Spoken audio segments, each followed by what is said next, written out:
हरी ओम. श्री स्वामी समर्थ.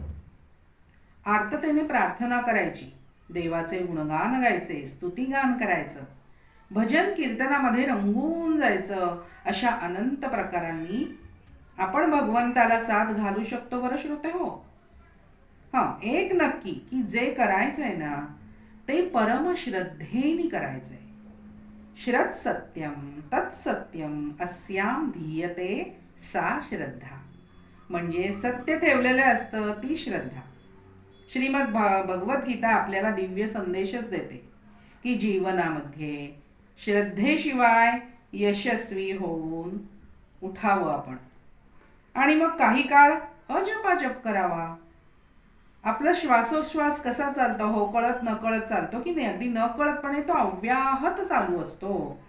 तसंच नाम अव्याहतपणे सतत चालू राहिलं पाहिजे. यालाच अजपाजप करणं असं म्हणतात. आणि हे अभ्यासाने साधतं बरं का. आणि यांनी परमेश्वराशी अनुसंधान साधलं जातं. अहो शक्य होईल तर निदान 15 वेळा तरी स्थिर मनाने ठाय लईमध्ये ओंकार करावा. पहाटेच्या वेळेस उम अशा रीतीने ओंकार करावा.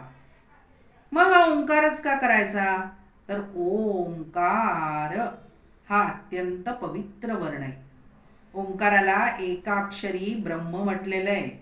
शरीरामध्ये जी अष्टचक्र आहेत ना त्यावरती या ध्वनिलहरींचा अतिशय प्रभाव पडतो. हा मंत्रराज असल्यामुळे ओंकार पठण हे ईश्वराचंच पठण आहे हे लक्षात घ्यावं. आधी व्याधी चिंता हे होतं, याचं निराकरण होतं नित्य ओंकाराच्या पठणाने. बरं का, हे नेहमी ध्यानात ठेवावं.